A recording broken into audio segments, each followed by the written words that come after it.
मेरा पहला बेबी होने के बाद मैं दोस्तों के साथ लंच पर गई। हमारा बेटा विराजवीर कुछ ही महीनों का था और प्रैम में सो रहा था।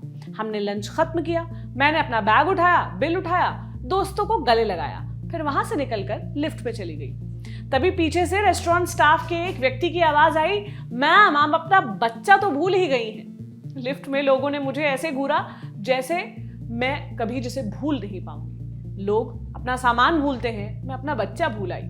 ऐसी कौन सी क्रूर मां होती है? ये वाकया सुनाया है ताहिरा कश्यप ने अपनी नई किताब 7 Sins of Being a Mother में। ताहिरा इसके अलावा भी कई बातें बताती हैं, जैसे छुट्टी के दिन भी वो एक बार बच्चों को स्कूल छोड़ आई। वो बताती हैं कि उनकी लंबी बीमारी के दौरान जब उनके बच्चों का ख्याल उनकी माँ रख रही थी तो उन्होंने बच्चों को लगातार 2 दिन चीज सैंडविच दे दिया और वो सोचती रही कि ये कितना अनहेल्दी है। ताहिरा कहती हैं कि वो जब ये सब गलतियां करती थी तो परेशान हो जाती थी, मगर समय के साथ उन्होंने खुद को माफ करना और जाने दो यार वाली फीलिंग को अपनाना शुरू कर दिया।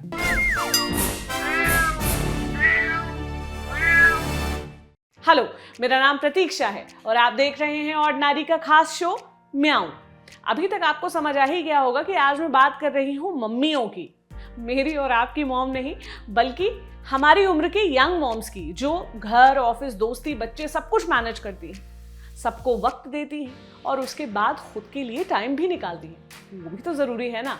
ताहिरा की बातें सुनी तो मुझे ऐसी बहुत सी बातें याद आई जो यंग मॉम्स अक्सर सुनती हैं, खासकर वो मॉम्स जो वर्किंग हैं। जैसे, अरे बच्चे को इतनी देर के लिए मोबाइल दे देती हो, आंखें खराब हो जाएंगी। अरे बच्चे को फॉर्मूला मिल्क क्यों देती हो, पंप किया हुआ दूध क्यों देती हो, ताज़ा फीड क्यों नहीं करती, ये फलानी क्लास ज्वाइन क्यों नहीं करवाती, हाइट बढ़ाने के लिए ये क्यों नहीं करती, बच्चों को इतनी देर आया के पास क्यों छोड़ती हो, उन्हें माँ का प्यार ज्यादा दो, वगैरह वगैरह। डराते, बुरा महसूस कराते और मुफ्त के गिल्ट से महिलाओं को भरते ये लोग आपको हर जगह मिल जाएंगे। इस मुफ्त के गिल्ट के लिए एक शब्द प्रचलित है, मॉम गिल्ट। हेल्थलाइन मैगजीन के एक आर्टिकल में मैंने पढ़ा, मॉम गिल्ट माता या पिता को होने वाली वो फीलिंग है जिसमें उन्हें महसूस होता है कि एक पेरेंट के तौर पर आप चीज़ें ठीक से नहीं कर रहे हैं, या ये डर कि जो फैसले आप बच्चे के लिए ले रहे हैं वो उसके भविष्य के लिए ठीक नहीं होंगे। पड़ोसी आपको टिप्स देते हैं, घर वाले आपको नुस्खे बताते हैं, सास ससुर माँ बाप आपको बार बार टोकते हैं कि ऐसे नहीं वैसे करो, हमने भी तो बच्चे बड़े किए हैं। बेसिकली सारी कायनात पूरी शिद्दत से आपको बुरा महसूस करवाने में लग जाती है, और यही वजह होती है पेरेंट्स, खासकर माओं के दिल में गिल्ट के घर करने की। कभी कभी आप इससे डील कर लेती हैं, मगर कभी कभी ये बढ़ते हुए बेचैनी या घबराहट या फिर क्लिनिकल एंजाइटी और किसी किसी केस में डिप्रेशन का रूप ले लेती है। मॉम गिल्ट काम कैसे करता है ये समझने के लिए मैंने बात की गीतिका भंडारी से। गीतिका एक पत्रकार हैं, लेखिका हैं, एक वर्किंग मॉम रही हैं और पेरेंटिंग के मसले पर लगातार लिखती रही हैं।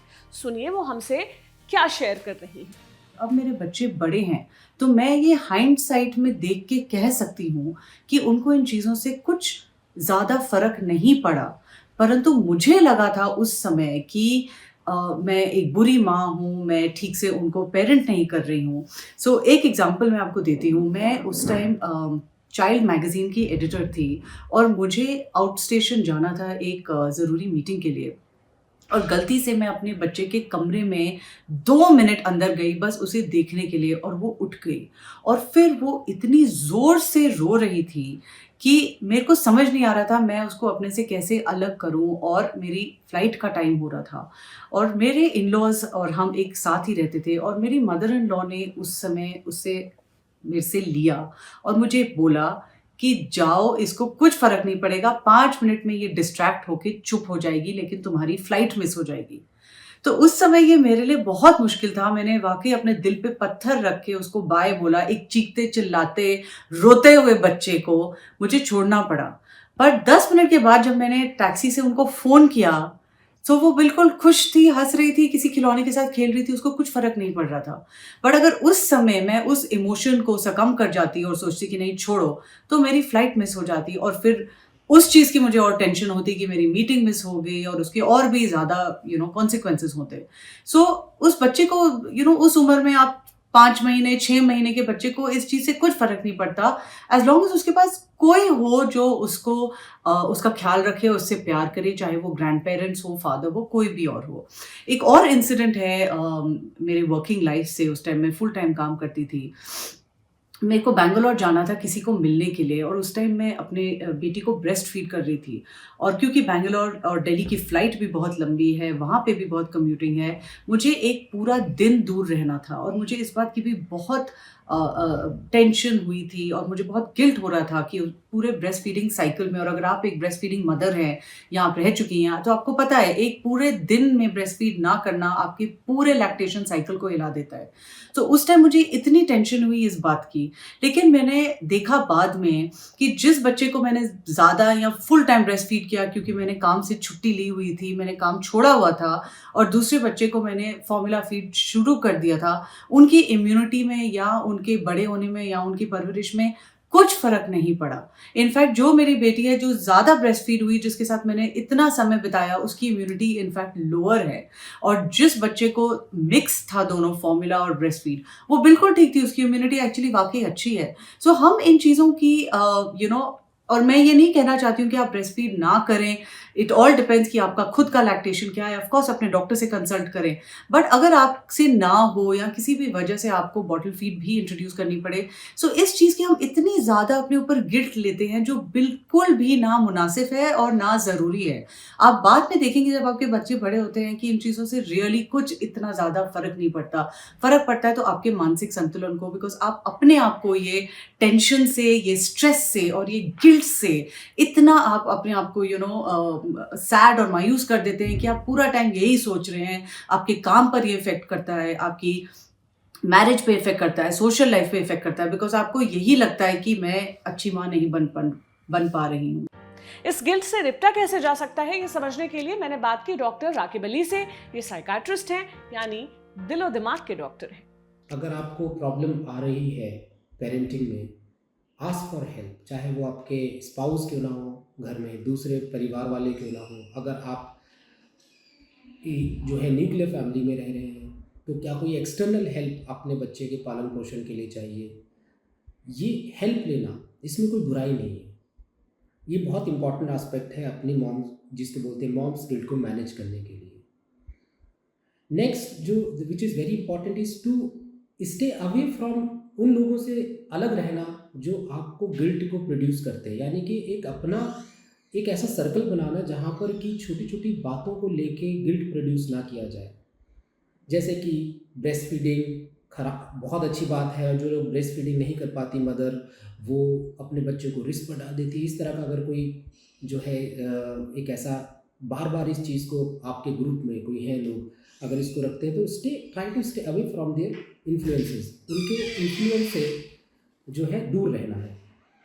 सिमिलरली कि वर्किंग मदर्स जो है वो अपने बच्चों का ध्यान ज़्यादा नहीं रख पाती हैं, ये बात का बिलीफ रखने वाले से अगर आप कांस्टेंट टच में हैं, तो फिर आपका गिल्ट जो है वो मेंटेन रह सकता है। तो try to form a circle जहाँ पर कि आप सेफ फील करें, एक ऐसा फ्रेंड सर्कल जहाँ पे आप सेफ फील करें, आपको मॉम्स गिल्ट जैसी चीज़ को बढ़ावा वहाँ से ना मिले। तो बेसिकली मैं आपसे ये नहीं कह रही हूँ कि लगातार स्क्रीन देखना या चटर पटर खा लेना या लंबे समय तक खेलना आपके बच्चे के लिए ज़्यादा हेल्दी है, बल्कि मैं आपसे ये कहना चाह रही हूँ कि बच्चे को क्या करना है, किस तरह करना है, ये फैसले लेते वक्त अगर आप खुद के बारे में सोच रही हैं तो आप स्वार्थी नहीं हैं। आप अपना ख्याल रखेंगी तभी आप बच्चे का ख्याल भी रख पाएंगी। आप खुद खुश रहेंगी तभी आपके बेबीज भी खुश रहेंगे। आपके बच्चे को कब खाना है, क्या खाना है, कितना खेलना है, कब पढ़ना है, कब आपको उन्हें फीड करवाना है, ये फैसले आप ले सकती हैं। अगर आप कोई गलती कर बैठती हैं तो भी टेक इट ईजी, क्योंकि खुद को दोष देने से चीज़ें बदलेंगी नहीं। बड़े बूढ़ों से लेकर टीवी और सोशल मीडिया के विज्ञापन आपको लगातार बताते हैं कि बेस्ट मॉम कैसी होती है, लेकिन यकीन मानिए आपको इस वैलिडिटी की, इस सर्टिफिकेट की ज़रूरत नहीं है। लेकिन हमें आपकी वैलिडिटी की ज़रूरत है। आप हैं तो हमारा ये शो है। आपको कैसा लगा मुझे कमेंट बॉक्स में जरूर बताएं। कोई सुझाव है तो मेल करें ordinary@lallantop.com पर। कल फिर मिलूंगी आपसे किसी नए मसले के साथ। अपना ख्याल रखिए। शुक्रिया।